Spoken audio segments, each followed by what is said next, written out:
Welcome. You're listening to the Just Pete podcast, where you'll be meeting some pretty amazing people, hearing their stories, and giving advice on how they've been going about maneuvering through life in healthy and more positive ways. It is 5:34 p.m. Pacific time.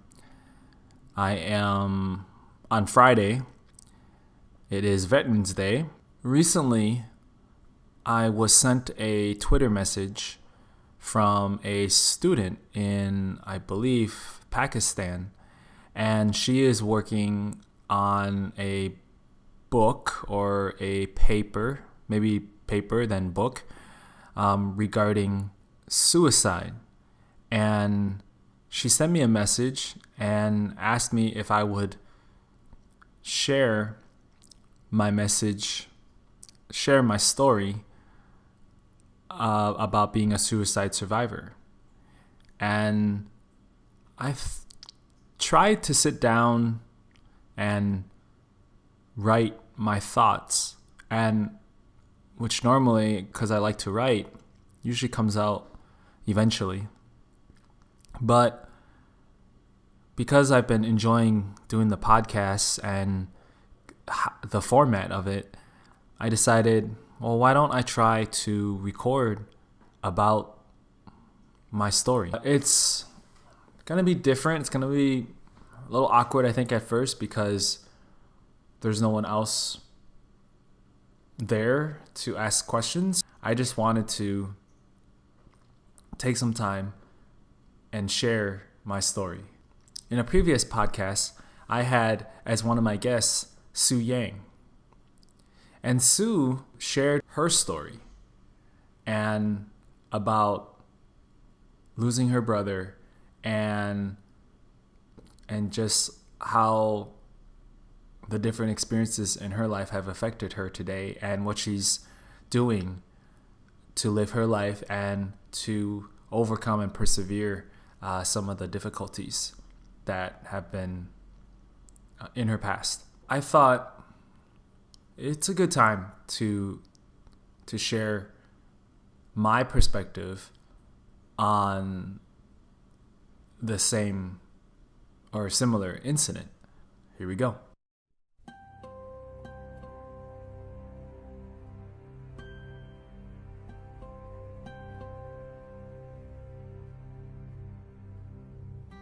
Lay down your sweet and weary head. Night is falling. You've come to journey's end. Sleep now and dream of the ones who came before. They are calling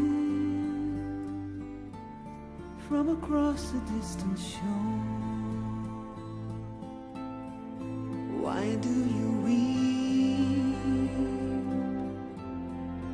What are these tears upon your face? When I look back at the pivotal moment, it's like a surreal dream.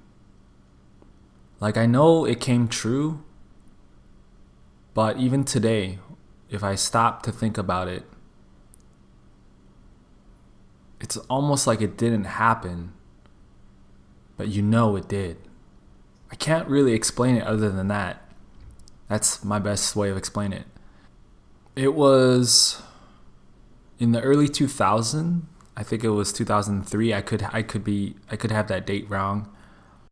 I used to do Kung Fu class on Monday and Wednesday evenings. And in this particular evening, I came home exhausted from martial arts, from Kung Fu.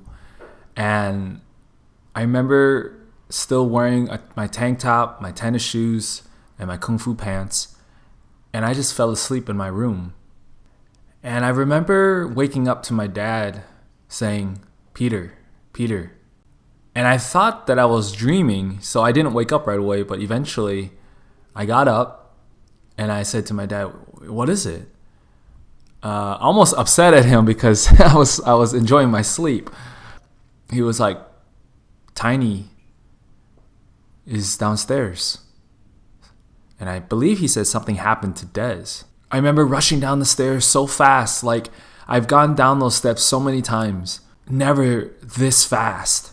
Almost tripping on my big Van skater shoes. I remember opening the door and Tiny, Sue, was standing there. And I can't quite remember if she was already crying. I mean, I believe she had been crying.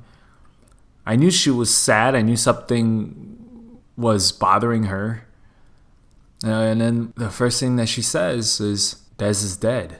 It's one of those things where I don't know if all of you are going to experience this, or none of you are going to experience this, or just a few of you are going to experience this. Even though you're standing there, your body just kind of like shakes. I couldn't comprehend what she said. And I said, what? And she's like, Des is dead. He shot himself in the head. We just stood there in front of my door, like in the entryway. And everything just rushed. All my feelings just rushed up like in mere seconds. Like all these thoughts. If this was true, then I just lost my best friend. I lost my soulmate. I lost everything that I didn't know it at the time, but everything that I believed in was shattered. And then the tears started coming down. And then her tears started coming down. And I just remember, without planning it, without knowing it, I've always tried to be the older brother for Tiny. Because Des was not really a big brother to me, because we were very similar in age. I think he was a year older. We were just best friends and brothers and soulmates and there for each other always since we met each other.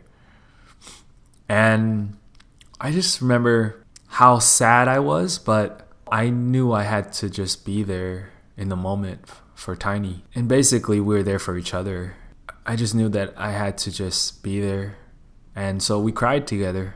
And then that day, I just spent the whole day at their house as the different people came over to check on the family.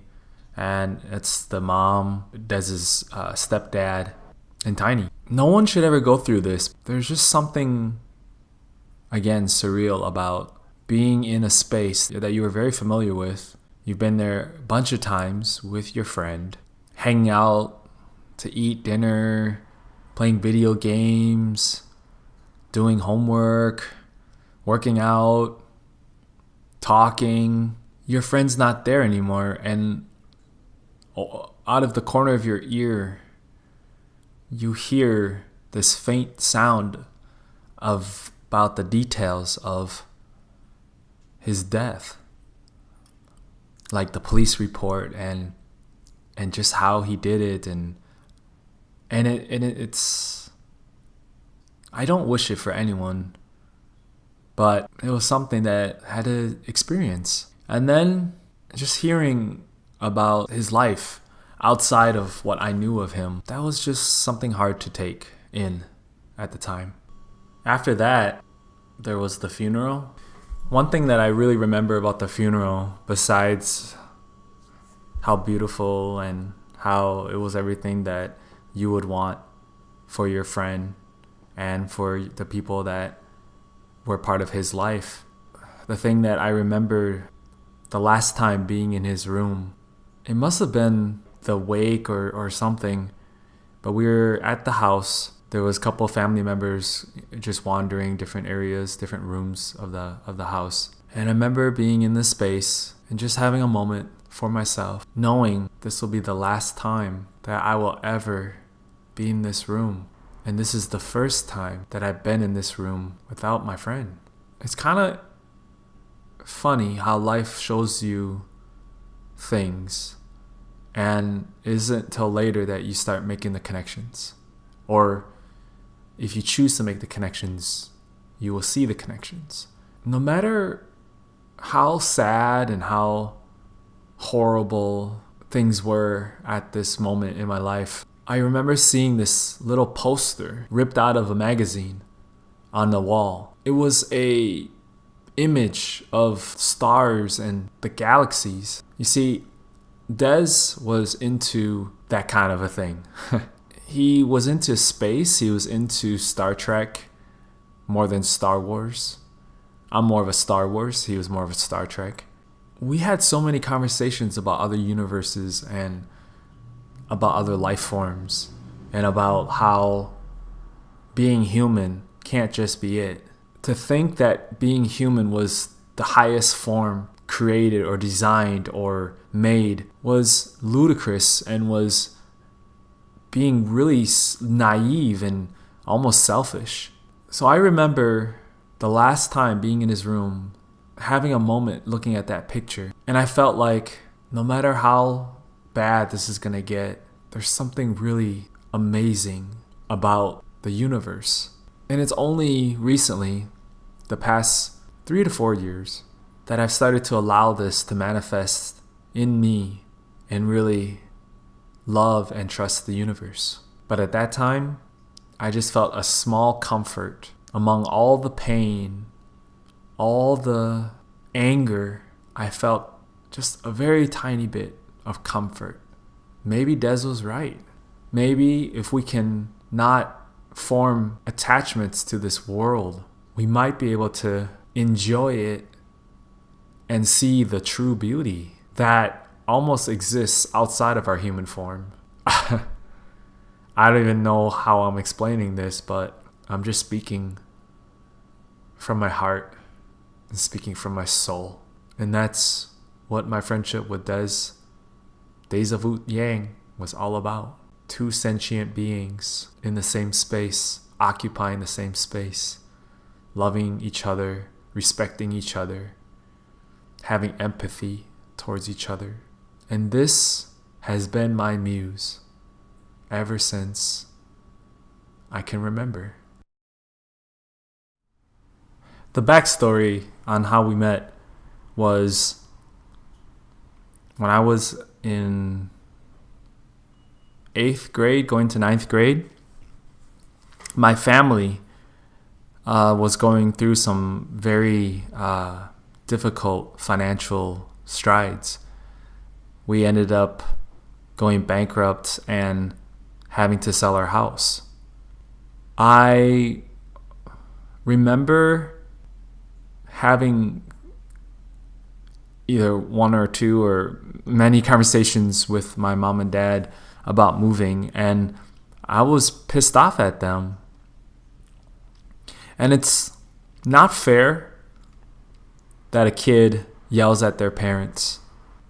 I wish that I hadn't done that, but I was just a kid, and I didn't realize the ramifications at the time. Luckily, my parents forgave me. I was so upset with my parents because we had to move, and I blamed them for not being rich at the time. And man, kids are stupid, aren't they? I assumed it was their doing, and I was upset because it meant that I had to find new friends, and my friends that I grew up with, I wouldn't see them again. And all the things that you see on TV, kids growing up together, graduating, doing all these things together, raising family. Oh, well, that sucks. That's not going to happen. Little did I know, moving to the next city over was another blessing in disguise. I've had a lot of those ever since, but this was one that I did not know that was happening. And looking back, I'm just so grateful. And like I said, I wish I could take back the words that I said to my parents. I guess that's what parents do, is they love their kids unconditionally and forgive them. I was in a new school, in a new neighborhood. Already when you're in your 8th grade, 9th grade, you're having various identity issues. I made some friends in the neighborhood through playing basketball and that kind of thing. But it wasn't until French class, the first day of school, this kind of geeky Asian kid approaches me and says, "Hey, don't I know you?" And I was like, "No." But the funny thing is, inside, it was weird. Inside, something felt like I knew him too. But we didn't. We never met each other. But it felt like we knew each other before that. And after that, we started hanging out. And I remember the first time that I went over to Dez's house, it was raining that afternoon. And we decided to go rent a video game, I believe on the Super Nintendo. And he really liked Street Fighter 2, and Street Fighter 2 Turbo was out. So we went to the video store behind the school. We rented the Street Fighter. We were so excited. Street Fighter 2 Turbo for the Super Nintendo. We got the game, and it was drizzling, but we didn't care. We were about to play Street Fighter 2 Turbo. We had to climb this ginormous fence. And let me paint you a picture. When I was a kid, I wasn't the most conditioned and balanced. I wasn't a klutz either, but I had a tendency to like get hurt and doing stupid things, and not always on purpose. I remember looking at this fence because we were like, well, let's take the fence. If we go the other way, the way that we came, it just take too long. So let's just take this fence. And like dumb kids. I look up at this fence and I'm like, how the heck am I gonna get over this? But we had Street Fighter 2 Turbo awaiting us, and it started raining harder. So we were like, okay, let's do it. So Dez got up there first, and he was like a Gumby, bounced off walls. I mean, sometimes he would bounce off walls, but he climbed that fence like it was nothing, and then just hopped off like it was nothing. And then here I was, like, still staring at this thing. So I get up there, and I finally get to the top. And of course, you get to the top, and what do? You look down at the bottom. Keep in mind, a fence. You're up there, and if you got to make a decision quick here, otherwise your private parts are gonna get caught or something. So I was like, okay, hop. So that was it. I didn't even think about it. I just hopped. And when I hopped,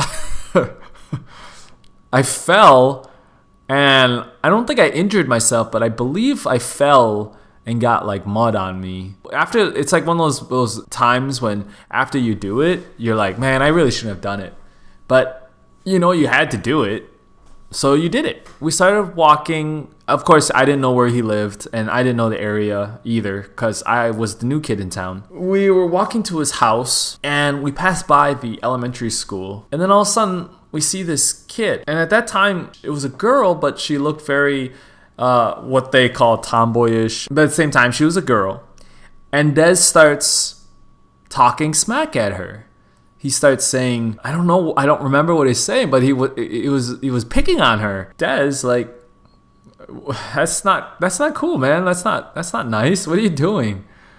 And it's totally out of his character. He looks at me and she looks at him, and I could tell, like, oh, they're related. So it was Tiny. It was Sue. And we get to the house, and we hang up our coats, and then we get right to playing the game. It was the greatest feeling. And then I believe he offered me some snack, and his big snack that was a big thing for their family, Thai, Lao, Chinese, particularly the Southeast Asian culture, was eating sticky rice. I love the sticky rice, and I still do to this day. That was the first time I was introduced to that kind of sticky rice, where it was kept in I believe it's a bamboo container to keep it moist. And it was delicious. And that was the first time that I hung out with my best friend. You've been listening to a Just Pete podcast. Thank you to our listeners, and we look forward to our next session together.